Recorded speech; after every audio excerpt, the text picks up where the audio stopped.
Hello, everybody, and thank you for tuning in to the Liberty Report. With me today is Daniel McAdams, our co-host. Daniel, good to see you. How are you this morning, Dr. Paul? Doing very well. Good. We have a special program today and a special guest that we'll get into in just a minute. But we will be talking about immunities and viruses and things like that. But what we're really talking about is freedom. Yeah. See, I like to think that it's freedom of choice that we can win our fight if we have freedom of choice. But it's looking like, especially thinking about what happened to us yesterday, that freedom of choice is always being challenged by the powerful special interest.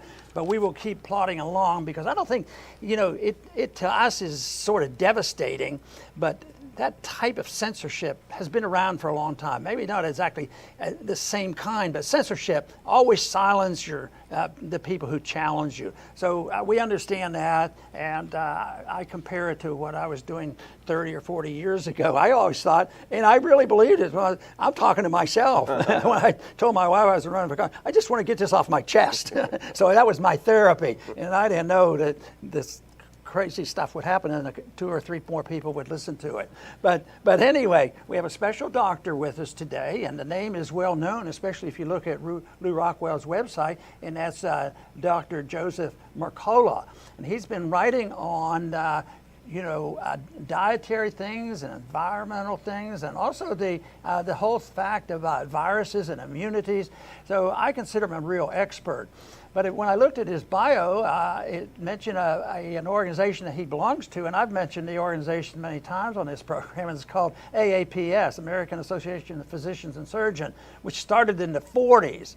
And they were starting way back then. Today they would, they're always discredited. But as far as I'm concerned, they've been on the right track. They have fought for our liberties.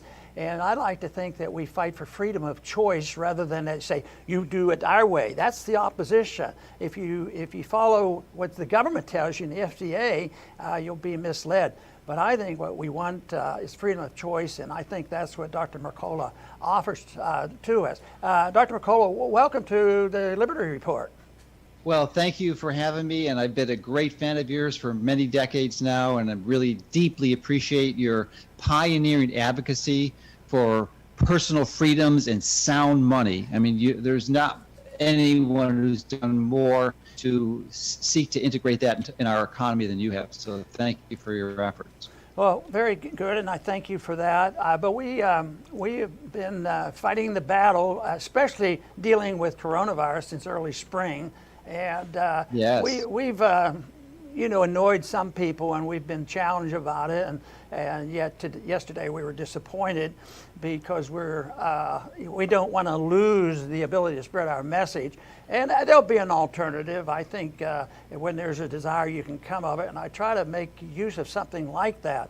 But I know that you've been on the receiving end of that. But you've still done pretty darn well under the circumstances of these challenges, because you've had several books now on the New York Times bestseller list. And you say, well, even I had one of those. That doesn't mean anything. But I think it does. I think that gives credibility, and the establishment even have to admit it. So I congratulate you on that.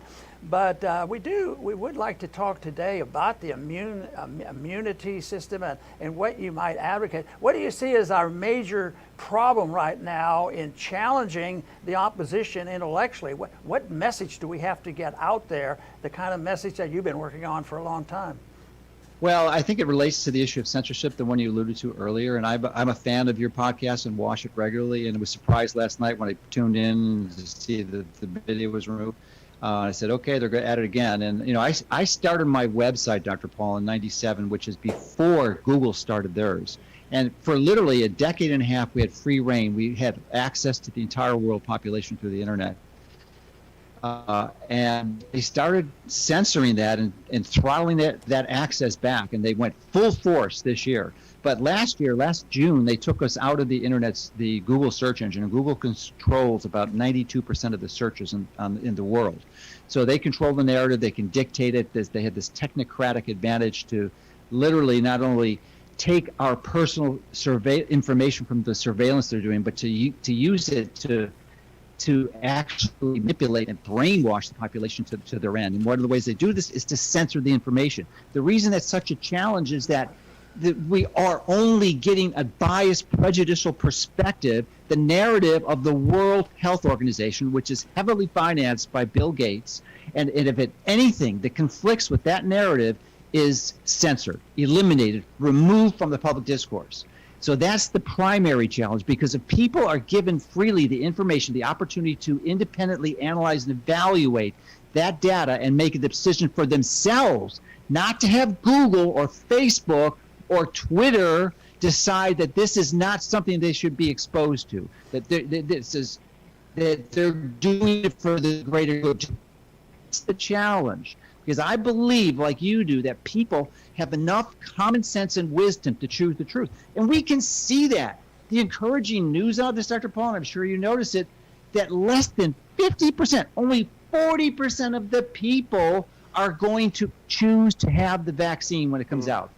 That's crazy. We're winning. The information is getting out there despite the censorship that the vaccine is not the way to address this disease. Right. Daniel. Well, and the thing is, as we've always said on the program, or Dr. Paul has always said, we accept the fact that there is a problem, there is a health problem, there is a virus. We're not questioning that, but we are trying to put forth different perspectives, different alternatives, different views. And you mentioned the WHO. Okay, that's great. They're supposedly the depository of all knowledge, but they change all the time as well. The one time they tell us to put a mask on, don't put a mask on, do this, don't do that. So even if we want to play by their rules are changing all the time. And in fact, and this would be my question, just to have your reaction to it. Senator Paul was having a little chat with Dr. Fauci yesterday, and it got a little heated. And it got to the issue, which is obviously you two doctors know much better than I do, but the issue of T-cell immunity. And Fauci told the other Dr. Paul, hey, if you believe that this crossover immunity from the common cold might help prevent against COVID, well, you're the only guy in the world who thinks that.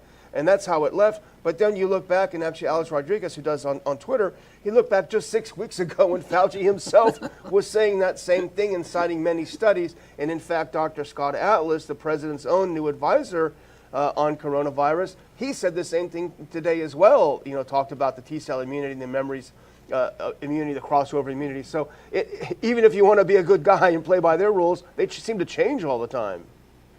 Yeah, well, the T cells are really important. They're part of the cell-mediated immune response, and then we have the B cells, which are the humoral immune response. But they're all part of your immune system, and that is what we need to focus on, improving that. And fortunately, there are two simple strategies that are virtually free and don't cost any money, will radically improve your resistance. And I actually wrote a paper on this, and it's going to be published in the journal Nutrients real soon. But I put together a whole website called stopcovidcold.com, and it has a short 2-minute quiz on there that identifies exact when you answer the questions what your risk is, but not only tells you what your risk is, but tells you what you can do to address it. And there's no emails you have to submit or opt in, so it's a free site. And there's 2 there that give you the further information. One of them things that you can improve your T-cell immune response essentially is vitamin D. And even Fauci himself, literally a week or two ago when he was interviewed by Jennifer Garner, Jennifer asked him, do you take any vitamins for this? And he admitted to taking vitamin D and vitamin C for this infection. So Fauci himself, is even acknowledging this. So, but these are strategies that is not any. And actually, I've had articles that I published that the USA Today has literally demolished and said, I'm out of my mind for doing this, and there's no evidence of it, and anything could be farther from the truth. I wrote a paper that has 300 references to the peer-reviewed literature that identify this, and epidemiological correlation. I've got to give you one that's just incredible. There was a study with 212 patients in Southeast Asia, and who had COVID-19, and 95% of those with COVID-19 who had severe or critical had low vitamin D levels.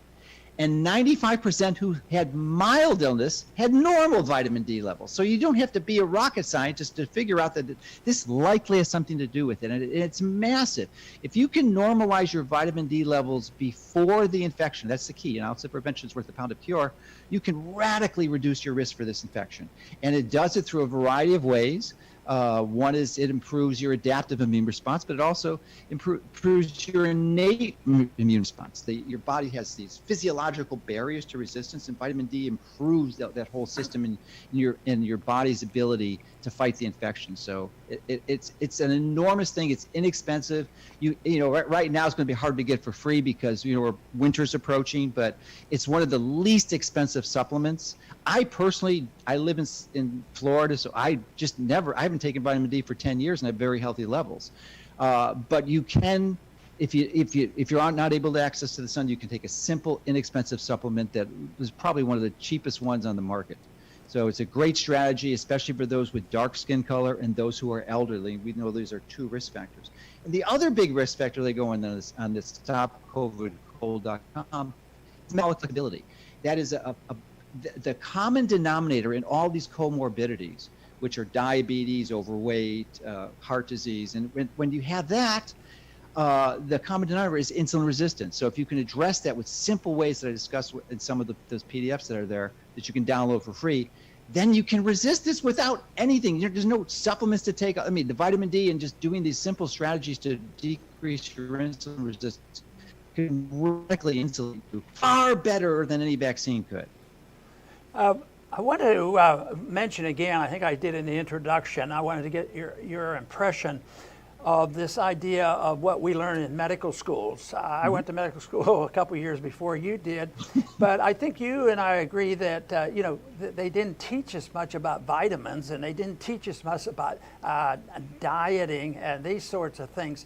And yet there's a lot of information out there, which means it was spread. There's so many medical things that I think have been introduced, even in OBGYN. They were introduced not by the medical profession, so that's why I keep my eyes and ears open. But what have you noticed in the time that you've been involved in this issue among medical professionals? Do you feel a little bit of optimism that we're winning over the physicians? Because ultimately we have to do that rather than having them discredit what we're talking about. Have you noticed some changes in attitudes in the Congress? I've noticed it dramatically. From 76, introducing some notions on economic policies and others, and tremendous increase in interest, maybe not endorsement, but interest and understanding. What have you noticed over the years? Yeah, obviously the change in the curriculum far preceded our entrance into medical school. It actually started in 1910 with the Carnegie Report, which was developed by Andrew Carnegie and Rockefeller, which was designed to essentially obliterate any natural therapy in the medical school curriculum. And they took over control of many of the medical school boards back then, largely because Rockefeller was the richest guy in the world, and he was in oil, and oil is what drugs are from. So they switched the narrative to health or any disease is literally a deficiency of drugs. So for 100 years, we've had that exposure, and there's very limited introduction of that material into the curriculum now. But I do agree with you. I think there's a progressive increase, especially since we had access to those literally 2 decades where we had a free internet, where people were able to get information freely and uncensored, which doesn't exist today, of course, but they had it. So that sparked an interest and catalyzed it. And I think a lot of the newer students going in there, even though they're not being taught it, it's obviously pretty easy still if you know where to go to get this information. So I think we're seeing a slow increase, and I think inevitable. It's absolutely inevitable because this system is 100%. It's mathematically inevitable, designed to fail. Drugs very rarely, if ever, treat the cause of the disease. Yes, they may relieve the symptoms, but they don't treat the cause. And unless they're treating the cause, the system's going to collapse. And we're spending trillions of dollars, $3 trillion or more for healthcare, and we have one of the lowest levels of health quality in the entire world. So it just doesn't add up. We can't afford this, and with the economy collapsing, we're eventually going to have to find a system that works. All right. It really is remarkable, Dr. Mercola, how many pharmaceutical drugs, especially elderly people, take. I mean, it is a cocktail of so many. And especially older folks who are on Medicare, the pills are almost free basically, and the doctors just put them on. I wonder if that has anything to do with why so many elderly folks, aside from the other problems, have died because of COVID. Well, it's certainly a contributing factor. I don't think it's the primary one. Largely, it's related, I believe, primarily to their diet. And there's some simple things you can do. One of the most profoundly simple things that isn't so easy to do that people don't understand are these industrially processed vegetable oils, or actually seed oils like canola and safflower and soy, that are incidentally all genetically modified also. But they're full of this fatty acid called linoleic acid, which is omega-6 fat. And if you get too much of those, it causes this insulin resistance, and it just sets you up for disaster. It's far worse than sugar, because these fatty acids get integrated in your cell membranes, and they last for months or maybe even years, and they just disturb your whole physiology. So I think that's probably one of the key factors why the elderly are getting sick. And then they develop, even if you were healthy and had a great diet and exercise and sleep, there's this process called immunosenescence, where your immune system becomes senescent, or it gets tired and old and stops working well in the way it was designed to. So the older you get, the worse it is, and that increases for the infection. And many of them just don't go inside; they're not getting vitamin D. So there's a lot of variables that contribute to why they're at an increased risk. You know, Dr. Mercola, we're talking about vitamin D and immunity, and very important, and this is really the key to our discussion. But over the years, I have been impressed with the psychological benefits of sunlight. And you hear a lot of sunlight, because I know personally how I react to it. So I think, and I've had some experiences of getting relatives out of confined areas or nursing homes, and just getting them out and sitting them in the sun. They didn't even have enough time to make hardly any vitamin D. And it was dramatic. It was like a medication. Have you seen that happen? Oh, there is no question, and I make it a goal and pretty much a daily objective to be out in the sun for an hour every day, unless it's a thunderstorm or something. But pretty much that's it. I live close to a beach, so I engaged also walking on the beach in the sun. The sun does other things other than providing ultraviolet B radiation, which your body converts to vitamin D. It also is a source of near infrared radiation, and why is that so important? Because when that near infrared shines on your body directly on your skin, it increases the production of a molecule called nitric oxide, and they actually give drugs to people like that for this to increase it. But you can get it for free just from sun exposure, and it structures the water in your body so that it actually energizes your body and allows the blood to flow more freely and thins your blood so this doesn't tend to clot as easily. So there's a lot of benefits. And then the circadian rhythm benefits too, because it optimizes that and optimizes the pineal gland production of melatonin. So it does so many good things. And we know it's the treatment of choice for SAD, or seasonal affective disorder. So yeah, I couldn't agree more. It's one of the simplest strategies, and it doesn't cost anything. It's totally free. Right. I'm not moving to Alaska yet. Dr. Mercola, I want to circle back because you touched on it, and I want to spend a little bit more time on this, because this is one of the reasons we really wanted to talk to you. You're trying to help find a solution. To do that, you have started this page, stopcovidcold.com. It's a simple thing to do, to get involved with. Why don't you dig a little deeper and tell us about this? What made you start it, and what do you hope to achieve out of it? Well, as a physician, I feel obliged almost to contribute to stopping the progression of this disease. And this is very complex, but as much as I can do from a health perspective. And I've been educating the public for over 2 decades now, almost 2.5, with strategies. And I've gotten some feedback as to what we know works and what doesn't work. So my initial exposure to this is that when you just give people information as a tool, yes, they may get it, they may understand it, and it educates them personally.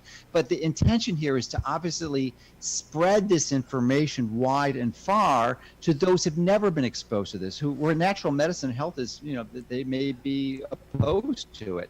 But so I sought to put together the site as a resource, a tool that can be used, not just for yourself, but for your friends, your family, or even your local community, like to target churches that might have a high concentration of Black or darkly pigmented skin people who are at higher risk. And we know just by addressing this vitamin D will do it. And as I mentioned earlier, sort of the viral component of this is to identify what your risk is, and literally in 2 minutes, by answering like 5 or 6, maybe 7 questions, simple questions, you can find out what your risk is: very low, very high, medium, and then when you get the results, it will tell you what you can do to change that risk and identify it, personalize, and customize your answers, and then it allows you to have these PDFs too. And the PDFs aren't just hard to read text. I mean, there's a lot of simple graphics, so it's easy to understand these concepts.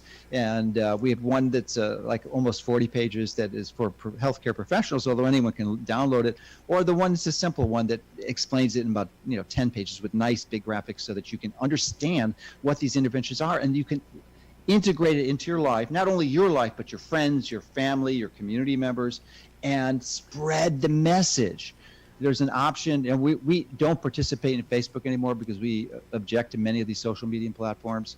But for those who do, there's an opportunity on Facebook or other social media. That's another form of censorship. And I'm sure you're familiar with Alex Jones. I just did an interview with him yesterday, and he's been censored for a long time. But even Twitter doesn't censor him like they censor us. You cannot put a link to our site on Twitter. They will tell you null and void. They will not allow it.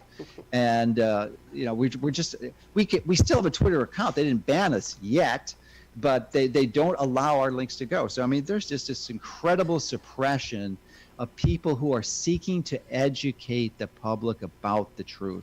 And so we're two of the voices out there. Obviously, there's many others, but I would strongly recommend and encourage everyone to consider going to stopcovidcold.com. There's no emails you have to fill in. You won't get a spam or anything. There's no cookies. So it's just pure information to help you and your family fight this thing. Dr. Mercola, we're getting ready to close. I'm going to close with a very brief statement. It's been a tradition in this country and other countries too that there should be a separation of church and state. At least we pay lip service to that. But also there's been some libertarians in recent years talk about, well, education in the state ought to be separated, and the Constitution would certainly support that position. But I've been talking a lot more about the separation of medicine and the state, because you mentioned back in 1910 when some of this stuff started, but it's gotten much worse, and governments and bureaucrats control medicine. So I'm for that, and I guess you would give me a lot of argument over that, but I think that's what is necessary to realize that bureaucrats can't practice medicine. It just really bothers me about what the bureaucrats try to do. Yeah, I'm a big advocate of personal freedoms and giving people the opportunity to make the decisions themselves and not to rely on some bureaucratic institution to make the choices for them. So the more we can support that effort, the better. So I'm really, again, deeply appreciative for all your great work and that you're doing now and have done in the past. Very good. And Dr. Mercola, I want to thank you very much for being with us today. I'm sure there's going to be a lot of people interested in your comments. And I want to thank our viewers today for tuning in today to the Liberty Report. Please come back soon.